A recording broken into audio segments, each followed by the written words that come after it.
Hey, what's going on, everybody? It's episode number 302 of the Audible Farm podcast, and this episode is brought to you by the Fort Dodge Fine Arts Association. The Fort Dodge Fine Arts Association is all about supporting and connecting local artists, musicians, and creators right here in north central Iowa. Head over to fdfineartsassociation.org to find their community calendar packed with upcoming concerts, art shows, theater events, and more. While you're there, check out their podcast, FDT. It's available wherever you listen to podcasts. That's the Fort Dodge Fine Arts Association, celebrating creativity and community in the Fort Dodge area. This week, I'm sitting down with Hank Ambrose. This is a fun one. I didn't really know Hank before this, but I kind of knew him after this. I knew him a little bit, but mostly through online stuff. I was a fan of the bar songs and stories, the thing that he was doing. And, I knew a lot of musicians who knew him. And then this last weekend, I ended up running into him at a show because I was playing a show in his area. And he, of course, got a shirt. So hats off to you, Hank. I hope you guys enjoyed this episode. This is episode number 302 with Hank Ambrose. It's the Audible Farm Podcast with your host, Peter Stockdale.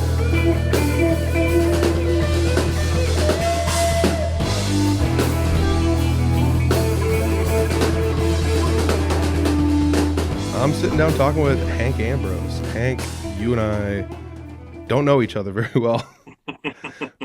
Hey, thank you so much for having me on the show, first of all. I've been a listener for years now, so I was really stoked when you reached out to me. And Audible Farm specifically is certainly a driving factor in kind of everything I do. Whoa. And I was going to kind of tell you about that, just like, so from the regional music scene, I remember one of the first artists I did was Real. I'm like, man, this guy's great. Now, this is also like 3 or 4 years ago before he had anything on streaming. I'm like, I'd love to hear his music, like, streaming or online or whatever. And the only thing I could find is like stuff from Audible Farm that you've recorded with him, because I know you previously did some music videos with him and stuff. So, yeah, and all your other stuff with other regional music. So I've been a listener for a while, for years. That's wild. That's super wild. And that's so cool because that's like kind of, I don't know. I did episode 300 a while back, and that was something I kind of talked about. There were people out there that couldn't get their music online or to other people or to, share it with the world. That was just kind of my first thing was like, some of these lesser known bands, let's get their stuff online so people can hear it, in one capacity or another. Yeah. So it's really kind of cool that we ran across each other that way. I think that's the missing link, Clint Riedel. He was the person that mentioned you to me one time, and I was like, I don't know who Hank is. And then I basically just went online, found you, and we became Facebook friends. And that was how it worked. And it's kind of cool that that's like the missing link. I think we just found out what it was. Yeah. Well, Clint's great. I mean, he knows just about everybody, probably does know everybody. And yeah, I love that guy. He's awesome. Absolutely. So for those that don't know you, I know you as a radio personality. You are a radio personality up in the Spencer area on Y100. And the reason I do know you is because you support the local music scene. But I want to talk about being a radio personality first. How did you get into that? Was that something you always wanted to do? Were you like recording yourself at home and then making your own radio tapes, or what? Or how did it go? Yeah, well, I'll do a shorter version. Long story short, I graduated high school in 2020, COVID year, and I didn't really know what I wanted to do. I was never all that book smart, but I knew I had something for broadcasting. I wanted to get into that somehow, some way. And in high school, I was covering some of I graduated from Webster City, so I did some play-by-play for the local video production program that the high school had over there. And I just fell in love with the play-by-play stuff. So I was like, okay, Iowa Central Community College has a TV radio program, so I figured I'd give that a try. And I kind of thought I was going to fall in love with like film and filmmaking and video, which I did, but I realized it probably is not my strong suit. I love like collaborating, of course, with different video guys and such, but for me, it was just like, I am just not that great behind the camera, I guess. So eventually I got more into the audio side. I got lucky enough to be hired while I was still in college at the local Fort Dodge radio station, and then it kind of grew from there. I was mostly a sports guy at first, transitioned into having like my own radio shift, and then meeting all of the colorful characters in Fort Dodge radio, including Mason, who's a big inspiration to me. Like, he really was the one that showed me the world of regional independent music. Everything he had with the Regional Rock Hour, all the different interviews he did. And then we eventually had a shift together on K97, which was the local country station, or still is, but just by the time I was there. But anyway, yeah, I just fell in love with it. And then after I was looking for a full-time job and came up to Spencer, Iowa, I decided to do my own sort of spin on what I was doing in Fort Dodge. That's wild. So I must have, two boats passing in the night, missed you at Fort Dodge somehow. I don't know how that would have happened. We may have ran into each other here and there because at the time that I was mostly on K97 with Mason was when he created the live tune at noon. Mm-hmm. And I know that they still have live music every now and again, but at the time when I was there a couple of years ago, it was every single Friday, I believe, we'd have a different regional music artist on. And that's kind of how I met Clint and Jesse Wilson and Scott Kirkard and all those guys. Mm-hmm. But also being able to MC the different local music events, Crash My Crater. Oh, yeah. I met those guys too, with Corey Waller and the Wicked Things as well. So nice hat, by the way. I just picked it up this past weekend. That's awesome. Those are cool hats. I've seen a couple Corey and the Waller Wicked Things hats I wished I would have picked up. I'm kind of a hat guy, and I kind of, I always say if there's merch out there you want, you better buy it. They might not make it again. It might be only around for a couple times, So that's cool. So you got. I loved your. Sorry. Go for it. I was just going to share. I loved your Audible Farm NWO shirt that you had. That's sweet. A while ago. I'm a wrestling guy. I know you are too, just from like the different episodes I've listened to. And I was like, man, that shirt is sweet. I don't know if you are still doing them or not, but if you have any spares, I would love to pick one up. Oh, well, let's talk after this because I do have a couple left over, I believe. Yeah, that's sure. That's freaking cool. Yeah, I feel like that was like the funnest thing I could do was just like, let's just mix. I like wrestling. I don't talk about it enough. And I'm not a big enough wrestling fan nowadays to be somebody that would have a wrestling podcast, but mix the influence a little bit, see who likes them and stuff. The day that I got those shirts, I actually was at a Reforge Initiative thing, and I went in there with the shirts, and anyone that bought a shirt, I just gave the money to the Reforge Initiative, and I can't remember. I sold like 15 shirts that day, and I just gave all the money to the Reforge Initiative because it's like whatever, like I came in here and these people should be giving you the money anyways, but if they want to buy my shirts, I'll just give the money right back to them. So yeah, I don't know. Yeah. Some fun stuff. Yeah, I have a lot of shirts here, but yeah, we'll talk about merch here afterwards. The morning fix on Y100. So what do you think about being live on the radio? I know you can go to school for it, things like that, but is there something different when you actually have the on-air button is on, like the light is on and you're going? There's no stopping. What's the thought? What's the thought on that? I feel like that would be very difficult to do. I love going live on air compared to what we call voice tracking, which is the pre-recorded show when you record your shift ahead of time. I actually feel like I'm a lot more myself and a lot more natural when it's live. And I don't know what it is, but I feel like the different radio personalities that I've worked with or went to school with, they would tend to agree. Maybe not all of them. Maybe some prefer, to voice track ahead of time. But I think part of it is once you get into a rhythm and kind of find your cadence and how you like to be live or how you present your voice or whatever, that's what kind of makes it.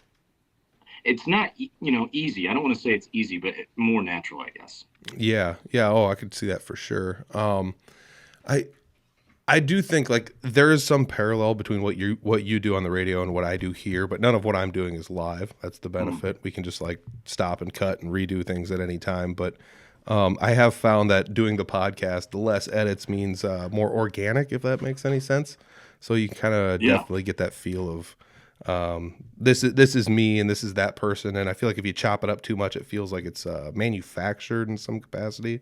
I don't know. It's kind of hard to describe, I guess, but you do a segment over on the radio there, the local spotlight, correct? Is that what I saw? Yes. All right. So Yeah, yeah. what do you do on the local spotlight when you're over there? Y100. Yeah, so that was my kind of take on the live tune at noon previously with K97, Okay. except the way that I changed that up in that format is every Friday during the morning fix, as you said. So that's each weekday from 6 to 10 a.m. At 8:30 every Friday is the local spotlight. I bring on a different Midwest artist on from any genre. Okay. Y100 is a hot AC pop station, but there's so much variety nowadays, and country crosses over so much nowadays that we have plenty of kind of the top country acts like Morgan Wallen, Post Malone, Ella Langley playing. Hmm. But anyway, yeah, I bring them on. We talk over the phone more times than not, and we end up playing two of their songs. We get to know them, similar kind of what you get to do here. And it's a pretty lax interview. You know, I try to keep it between like 10 to 15 minutes total, with those two songs mixed in there too. So it's been a really fun experience. And I recently had my 100th feature. So it's been Oh, a blessing. congratulations. So that's once a week. So that's over 2 years you've Yeah. been doing this then. Yeah. And there's not been very many weeks that I've missed. And the times that I have missed have been like Clay County Fair is a huge time of year for us in our community. So like we're usually away for like 2 Fridays there, or like maybe if there's a holiday where we're out, or if there's like a last minute whatever. Mm. So there's been a couple misses. I can't say consecutively for 100 weeks, but pretty close. That's crazy. Because I mean, just from what I've been doing here, I know what it takes to at least like prep ahead and do all that kind of stuff, to schedule it all out. And um let me ask you this. This is way off the cuff and totally out of left field. Do you think scheduling is the hardest part of all, like the whole thing? Definitely one of the hardest parts. I think a lot of people from the music side and maybe even just like the listener side would be surprised with how difficult it can be to schedule an artist on, a radio shift or probably even for Audible Farm because of just time. And I think a lot of that mostly has to do with everybody's super busy. Mostly everybody that is in the music world, or maybe not mostly everybody, a lot of people in the world of independent music, especially in Iowa, I feel like they have like their full-time job and then they have their dream job, like they're chasing music. So then having to find that like 20 minutes in between there your week, and then they have kids and then they have church or their sports or whatever. So yes, it can be definitely difficult. But what has been nice is being able to pre-record when times get tight. And the thing that I have tried to make note of is when a certain artist that I maybe previously have had on before is going to drop their next album or EP or song or whatever. So then they know that I'm scheduling them for that date, for that week. So I feel like that helps with them being ready, knowing that I'm going to be reaching out to them. Yeah. Oh, 100% for sure. I mean, helping align it with things like releases and things like that. I had done that for a while here, and then I found pre-recording is like a little bit easier. But then even at times I've run into situations where I'm not even pre-recording. I'm just like kind of just doing it off the cuff, like a couple of days before the release. Like, let's see what happens with this one. And I don't know.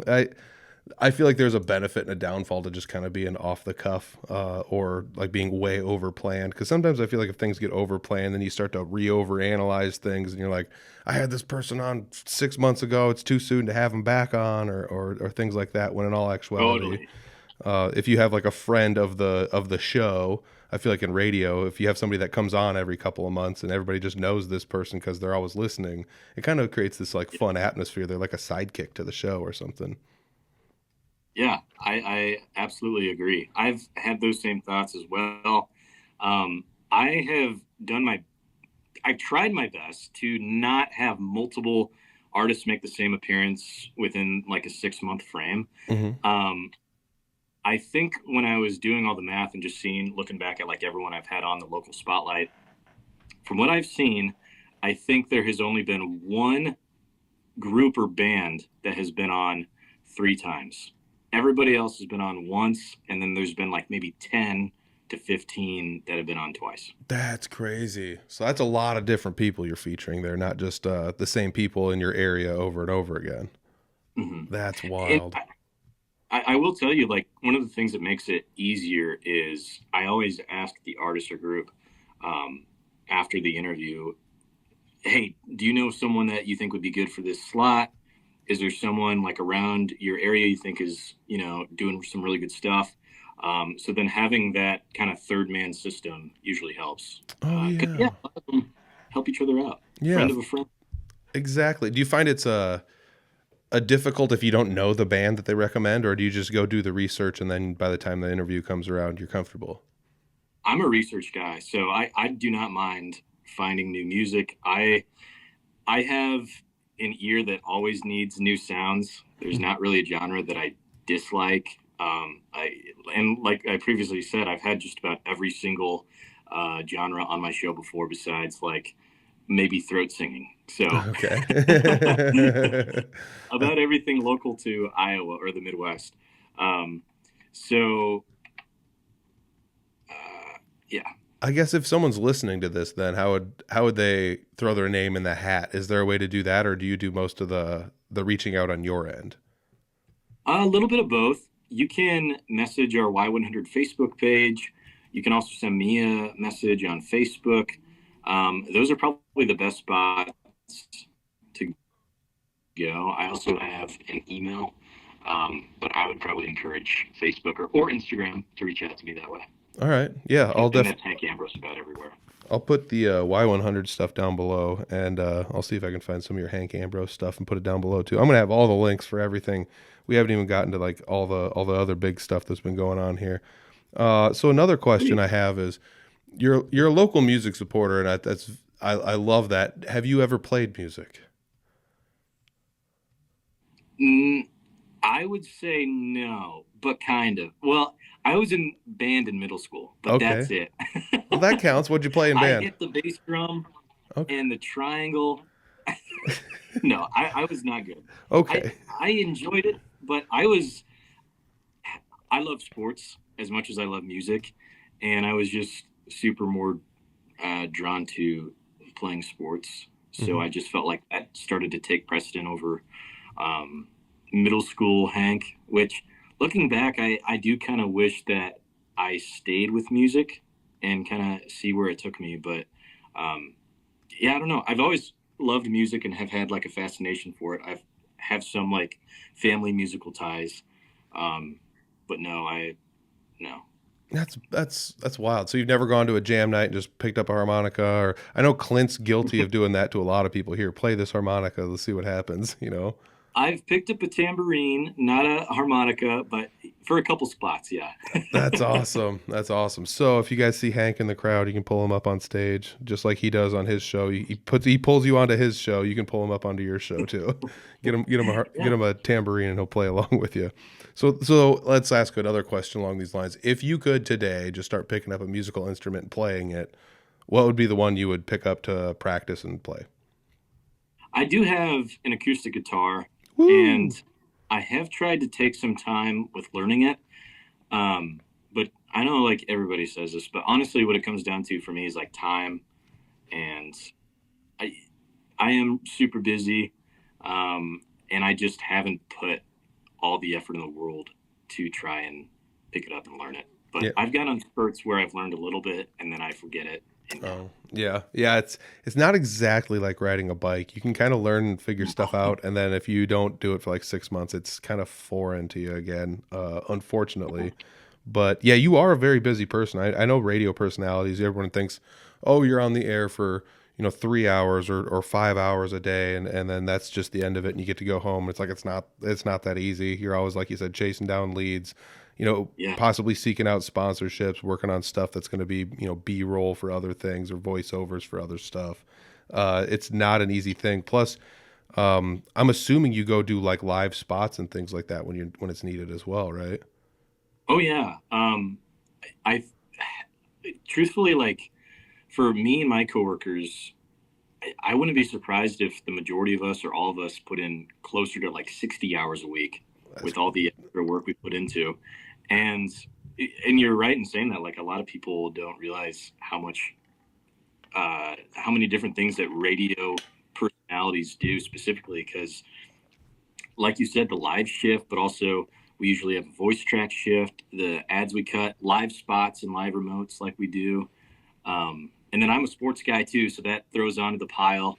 And then you throw the research and the stats and the travel, and yeah, but I love it. I mean, I knew what I was getting into. I was warned, if you will. But no, I love what I do. I want to change it.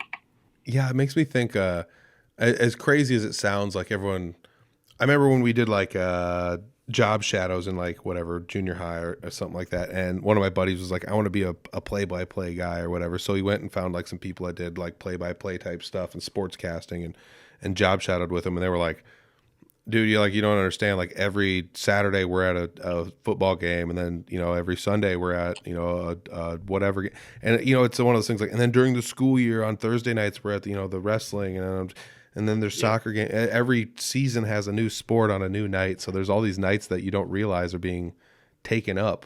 You don't get to go out and have a nice relaxing Monday night because. Guess what? There's volleyball, and you got to go call the volleyball game or whatever it happens to be. You're exactly right. Yeah. And it was something I remember being. When you're a kid, you just think the world's just amazing. All you see is everything for face value. And I was just like, oh, I never thought about that. And then this person's got to drive from point A to point B to do.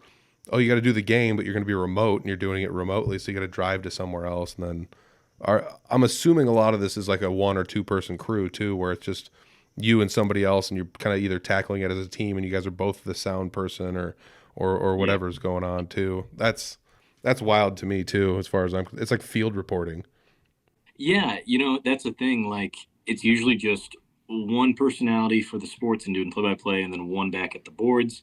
And then what I was also sharing is it's crazy how much like time and that sort of effort can almost play a factor into some of like the things I like to do on my off time. So like there have been times when we've been deep in the football season, we've just been super busy. And again, like we love what we do, but just kind of getting tired, right? And it's like, I'm footballed out. I don't want to watch college. I don't want to watch pro ball. And like, I would have never, ever, ever expected me to feel that way or think that. And like, that's not every week or whatever, but like, there have been weekends where it's like, I cannot keep up with sports. I have to take a step back, which definitely has affected me in my fantasy football leagues. Although that's not a super big deal unless you're part of a league that I'm in where we're all competitive and have been since middle school or whatever. But anyway. That's hilarious. Man, that just made me think, is there fantasy music? There's got to be something like that out there for music. That would be crazy. I don't know how you would do that, but that could be a thing. All right. Yeah, I do totally get it though. Like it's once you start, I think it's the content thing. Once you start making so much content and you're doing all the traveling and you're doing all the stuff, kind of in your off time, you're like, I kind of want to just do something other than what I've been doing 60 hours a week, So a little bit of a break. Yeah. Yeah. And do you think that's where like music kind of comes in as like a help to you as well though too, where it's like, well, if I'm not going to do anything with the sports stuff, I'll just do some music stuff instead? Yeah, I think so. I do think I've used that as some sort of like jumping pad, I guess. I will say I think a big reason I dove more into music when I moved to my current spot at Y100 is my company and my like affiliate stations are blessed to have so many talented sports play-by-play analysts and just like sportscasters in general. Like we have like 7 or something, which is just absurd for like small town type of radio stuff or medium-sized radio. So in my head, kind of even accepting the job here, I kind of knew like, okay, I can't be just like another sports guy. I have to bring something else to the table. So that also helped with me choosing being more involved in the music world, especially regionally and kind of what's going on. Yeah. I mean, I feel like there is also a pretty big pulse for music in Iowa. I mean, I'm sure it's everywhere. Every state has their own little like pulse of sorts or whatever. But I do feel like in Iowa, we definitely champion it as something we all love. I don't know how to describe it really. It's, again, maybe it's like this in every state, and I'm just being shallow minded, but think that we're special in some capacity. But you've interviewed 100 people, or done 100 interviews, probably 70, 80 people, different people. I'd love to see how many people you've interviewed plus how many I've interviewed, and how there's probably like an overlap, but there's probably a bunch of people you've met that I've never even met or haven't ever had an interview with. Here's a weird question. Do you view any of this as competition? No, Your show versus my podcast versus, whatever's going on over in Fort Dodge with, regional rock hour, etc. no, not at all. I've never thought of that as competition. In fact, like, I think it's a great opportunity for us to like collab more and work together more because, like, one thing that I definitely want to be clear and like that I've like kind of have tried to share before is I don't cover Iowa music or Midwest music or independent music because it's like my job or whatever. I do it because I genuinely love it. And it's one of the things that drives me to do what I do every day. Like, truthfully, and like, I love where I work. I have great management. I have great coworkers.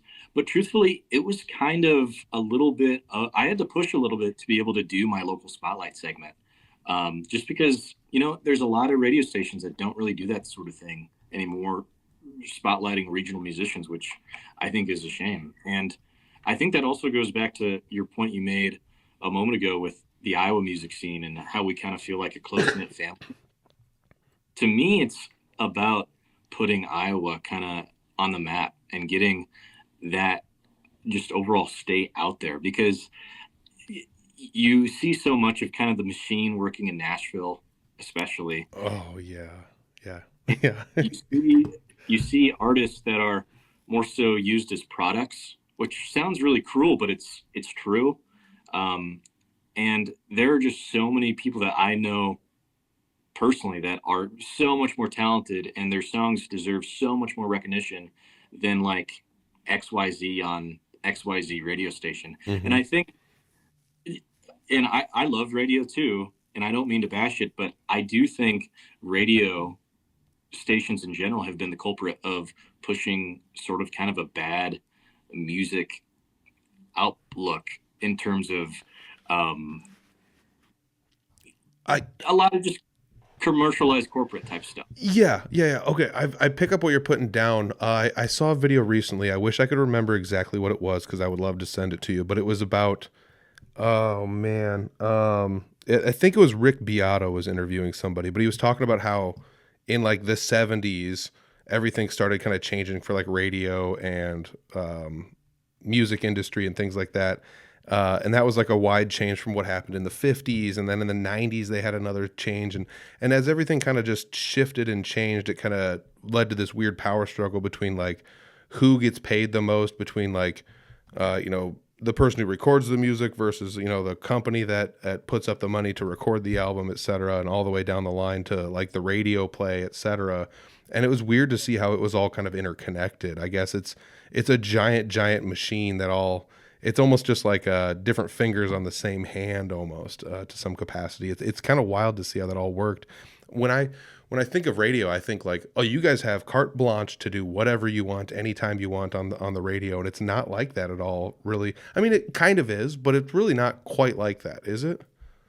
Um, no, no, you're right. You have to kind of, I feel like you kind of have to get to that point with your listenership where they can Ooh, trust you yeah. because you make a great point. And what I wanted to add on to that too is like a lot of times when it comes to folks that are like music directors. So like, for instance, I'm the music director now on Y100 and have been since maybe November or December. Cool. And a lot of the stuff that like they try to get you to add or pay attention to are the charts for one thing, but specifically what other radio stations are playing.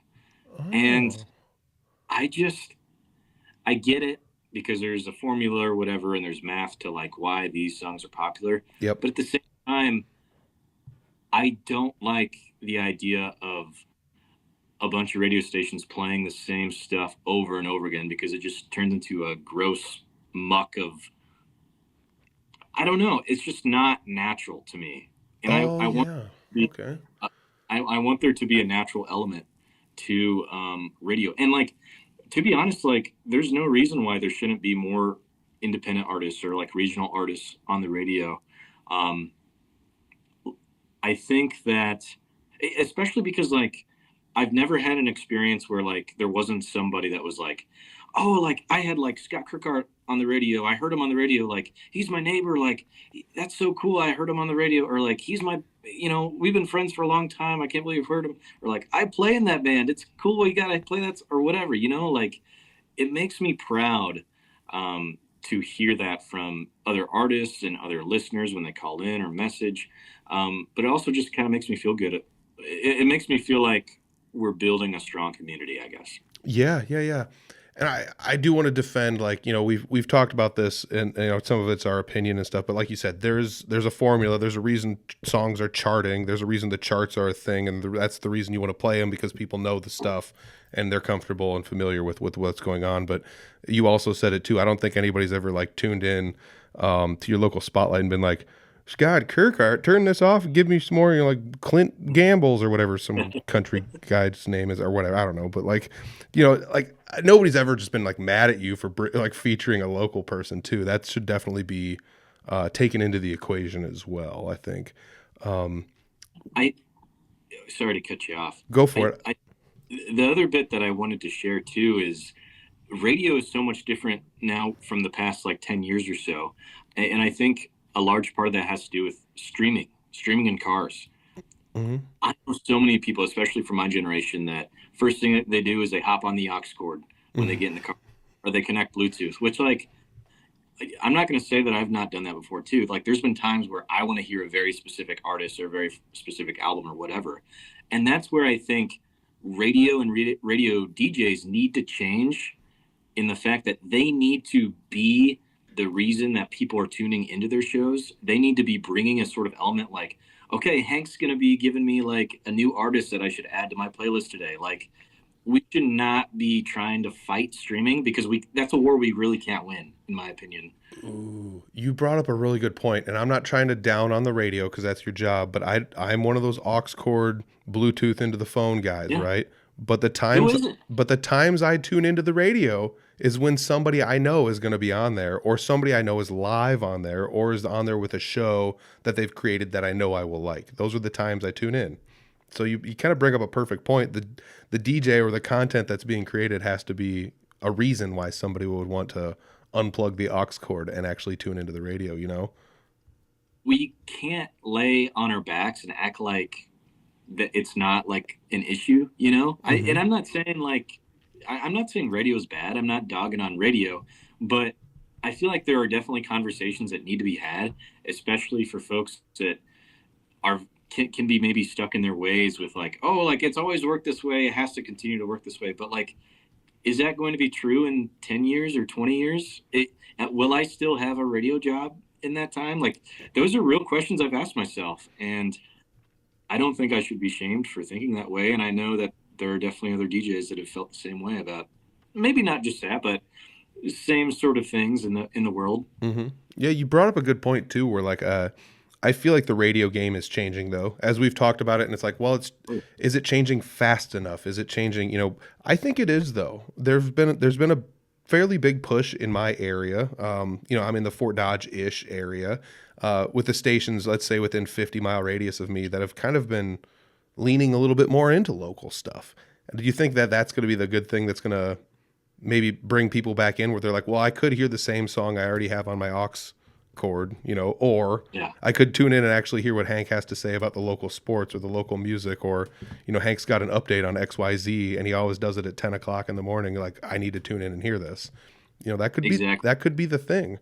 I don't know. I don't know if there's like one, this is the obvious answer type thing for it. What do you think about blending what you're doing there with like what I'm doing here? Is there any capability of you? I haven't cruised your Y100 website enough, but can I go on there and listen to old shows, like old local spotlights that you've put on? That's something that I definitely would want, but sometimes some of those things just come down to like website storage and compatibility. Mm-hmm.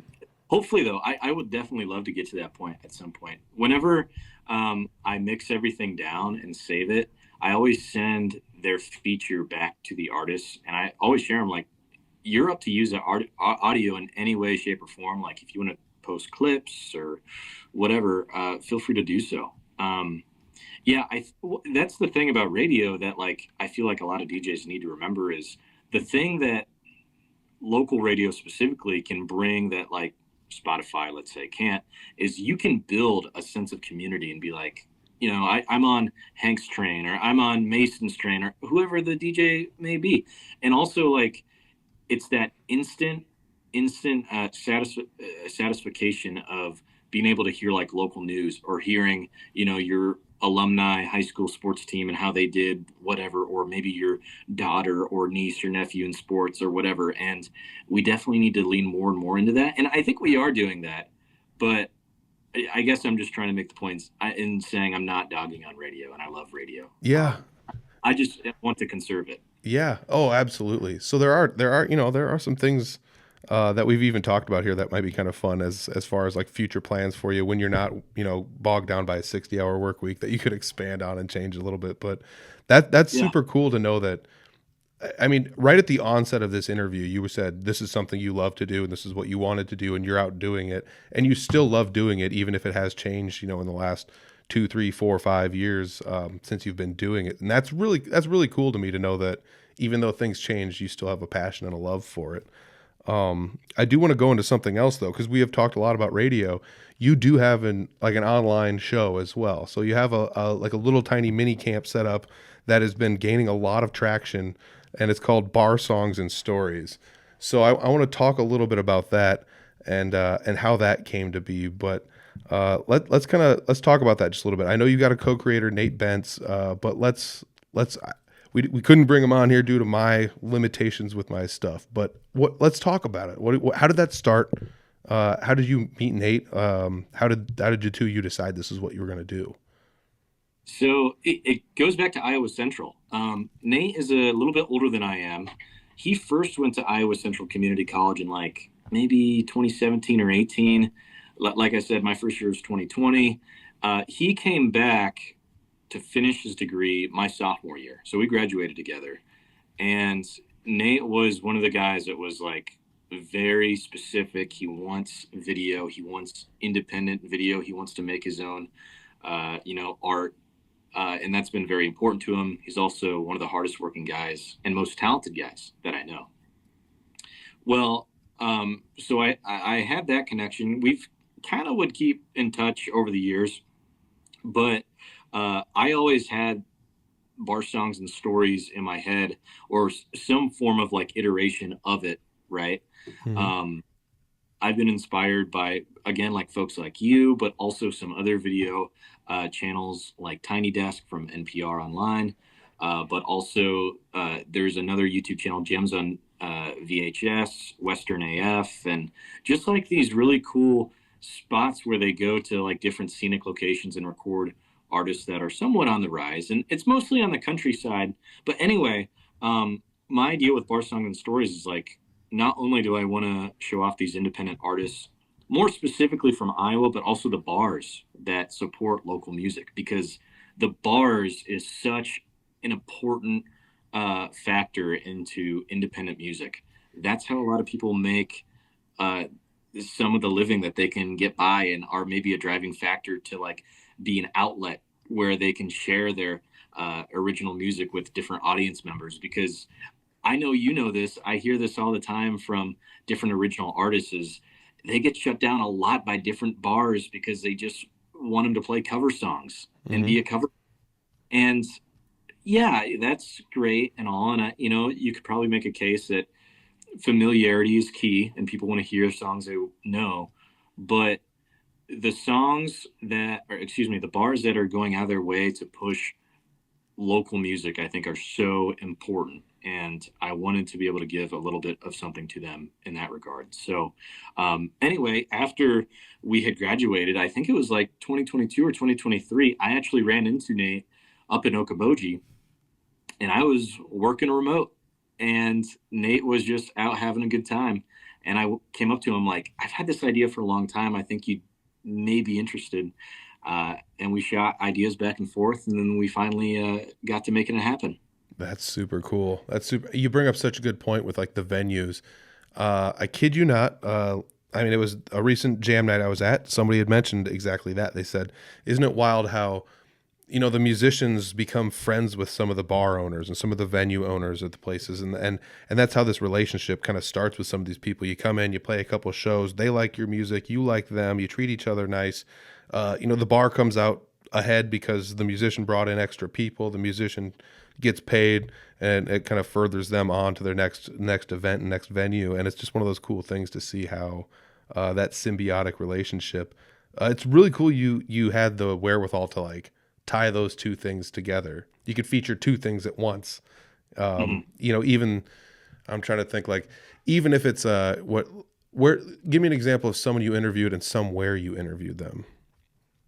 So our very first episode was recorded with Clint Riedel, and it was at Byron's in Pomeroy. Mm-hmm. And I truthfully, even though like I have a great love for so many different artists that we featured so far and different spots we've recorded at, in my head, I always kind of knew like Byron's would be a great first episode because it's got so many things to look at. You could just get lost in that museum of music, but also it's like, in my opinion, one of the hidden gems of Iowa. And they've been supporting local forever. And Clint is someone that not only has all these fantastic original songs and is a great performer, but as you've heard on Audible Farm before, he tells great stories. And that's why I was like, oh man, he would just be a great person to kick things off. So I've recorded Clint at Byron's. I've recorded different artists and groups at Eagles Hideout in Fort Dodge. I've been to Brick and Ivy Rooftop in Altoona, a couple other spots in Des Moines, mostly central Iowa, though, in north central Iowa. Nice. That's so fun to hear because I've actually recorded a couple episodes at Byron's as well. I've recorded a couple episodes up at the Eagles Hideout as well. I do get out, and I guess that's something maybe I've just overlooked in my years of doing this, was to put a heavier feature on the venues. I've interviewed some venue owners at places, but again, that's one reason I don't view this as like competition. I feel like we all kind of, even though we're kind of like, again, the Venn diagram overlaps, there's enough open space where it's like, well, you're doing something I'm not doing, so there's no reason I should ever get like mad that you're putting an interview in here, because you're featuring people in a different capacity than I am. You're recording them live as well, though, too, aren't you? Yeah, well, there have been instances where we have pre-recorded different sets, like before the bars opened, or maybe in the early hours of them opening. But also, we have recorded live full concerts too. And what that kind of just comes down to is recording live. There's a little more risk. You can't be like, oh, actually, we're going to start again for the bar songs and stories, boys. And there's also like messing up audio from like the engineering side or the video side, or like making sure everyone, well, that's the other thing too, is like it kind of goes back to like how often like Nate and I work, because like Nate is a super hard worker too, and I bet he's put more hours into work than I have in my fields of the different venues I've got into. So I feel like part of the live aspect is, it was almost easier for us though to go and like record someone live, because it's just like when everybody can meet up, I guess. Oh, yeah. So that makes it a little bit easier than trying to just be like, all right, this is the one day and we have to get it all at this time and it all has to be perfect in one shot. Otherwise, too bad. Yep. Yeah. I will say there have been times where like even recording these podcasts where it's like, well, the audio is what it is. You just gonna have to live with it because it's whatever. And I think that's the benefit of doing what I'm doing. Podcasts, I feel like, can kind of get away with that a little bit easier than if you're trying to make a bigger production out of something, like your bar songs and stories. And I'm not trying to say like mine's low grade, yours is high grade, or like anything like that. Like, but I do want to say what you're doing over there has great production value. It looks and sounds good. It's very professional with the way it's been set up, multi-camera, et cetera, et cetera. So, thank you, sir. Yeah, if you guys are looking for something that's, I would say, there's people that listen to this and they're like, you should have people play music on your podcast. Well, that's not what we do over here. They do that over on Bar Songs and Stories. So go check it out over there. I had mentioned it a couple times in other episodes. It's something that I can't wait to see, like, what you guys are going to come out with next over there, and just who you're going to interview. And it's always something kind of fun. One of the things I wanted to talk about also is that something that is you're just kind of doing it on the side when you want to, or do you have a schedule you're trying to hold to, like one a month, or is it just kind of whenever is clever because you guys have so much stuff going on elsewise? I'm super happy you brought that up and asked that question. And thank you for the compliments, by the way. Well deserved. Well, thank you. And right back at you. Like I said, you were one of our biggest inspirations. So, yeah. So it's something that Nate and I love to do. No doubt about it. And like, as passionate as I am for local and regional music, Nate is also super passionate. And I feel like we're both at in our careers in broadcasting, because he, primarily is like a tech guy and has worked for different local news stations video wise. And he's been phenomenal with that. So we've been able to collide our worlds of video production, which is his specialty, and audio production, I guess, more or less mine. Maybe not audio production, but whatever. Mm-hmm. This is something we want to definitely do as long as we can. But I super appreciate how patient some of the artists and groups have been that we've recorded, because we're a two-man show. And if something goes wrong, or if we have a week where we put in a 60, 70, or even a longer week than we do, then it's like, we have to take our time, and we want to make sure it's good. We don't want to rush things. So as of right now, as we're recording this podcast, we've recorded 11 to 13-ish different sets of different artists. And I think we have 5 or 6 out as of this recording right now. And we want to be able to keep doing them as much as possible. I will share, one of us have recently moved, so that plays a bit of a factor into like our future recording schedule, because truthfully I think that it may be harder for us to record. I don't want to give away who moved or where they moved to, but it'd be a little difficult. It'd be a little difficult for us to maybe record in central or western Iowa. So I think you may be seeing more and more eastern Iowa collaborations in the future. But also, and I hope he doesn't mind me sharing this, Nate has recently picked up a new job, and he is getting into kind of he's staying in the world of broadcasting, but he's working through that whole process of moving and getting everything set up, and also rebuilding his computer, which had some trouble. So we are not on a hiatus, but we have taken a little extra bit of time to release the next episode, if that makes sense. Yeah. Sorry, that was a long answer. No, I think it's the right answer though too, because like watching these again, I said it's high quality, it's good stuff, and for you guys to just be like, we're not just gonna, I don't know how to say it, like compromise our values and just fart out another episode just so it comes out. Like, you're gonna make sure it looks good and sounds good, and it is good, and there's, I think, doing stuff like that, there's a lot more in the editing process than people think and realize. At least with mine, I can just chop it into segments and just put the segments in where they go, and then I'm done. It's pretty easy for what I'm doing. What you guys are doing is not as easy. And, as crazy as it sounds, watching you guys do Bar Songs and Stories, I've been watching a lot of documentaries lately, and for some reason it's made me want to do like a mini documentary on somebody. And I don't know why, or something. I don't know if you saw that post online. I think you did. But your guys' show is like an inspiration for me to try to do something else, which is so weird that like, thank you. Like what you did, what I was doing inspired you in some capacity, and now back full circle, what you guys have been doing has inspired me. And I don't know exactly how I want to pull it off, but maybe I'll off camera talk to you a little bit about it and get some ideas or something. But yeah, Bar Songs and Stories is something special. If you guys haven't checked it out, I'm putting all that in the links down below. I'm putting all your Y100 links down below, etc., the local spotlight things, basically anything I can find. But before we get to the end of this, because we are kind of starting to get to the end of this, did we not mention something about Bar Songs and Stories that we should have? I feel No, just again, thank you to everybody for being patient. Bar Songs and Stories, we have the full episodes out for audio only on all streaming services, but also video-wise to see the different sessions. Those are exclusively on YouTube, and also exclusively on YouTube are the individual song cuts as well. You don't want to have to listen to like the whole episode to hear like a specific song. We have those on there too. I also wanted to shout out Nate Benz, who's of Humboldt, who's the co-creator. He's the video producer. Dude, that's where I'm from. Oh yeah, really? Dude, Humboldt boys are just kicking ass over here. They are. Well, shout out. I wonder if you maybe know him or his family or anything. I bet I do. I'll have to bug him. Yeah. No, but seriously, Nate, he's fantastic at everything he does. He's a workhorse. He's so hardworking, but he's also so talented. And really, the show doesn't happen without him. And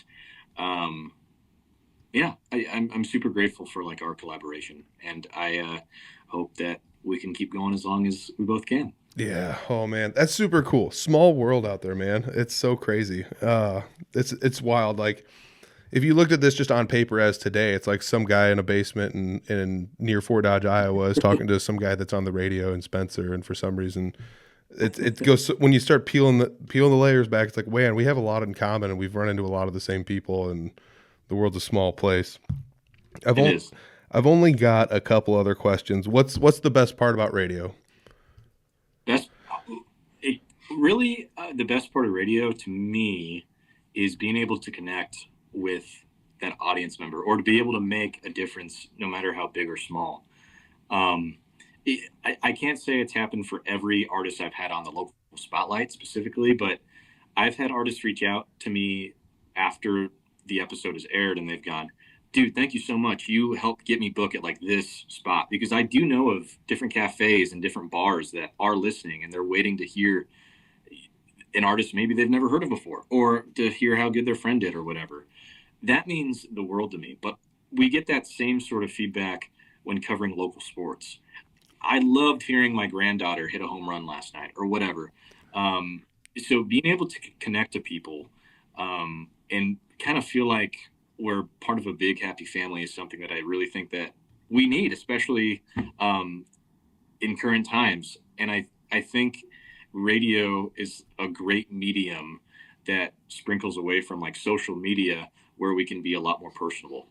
Oh, I love that. You just made me realize, like, I still remember the radio DJs that called the local like sports games when I was a kid growing up, you know? Yeah. Wow. Yeah, you are right. That does create this like community that, you know, even if I never saw these people or met them, I still remember them. It's so wild. One of my mentors, Janie Morgan with Mix 94.5, who's more part-time now, and I believe still has a shift on K97.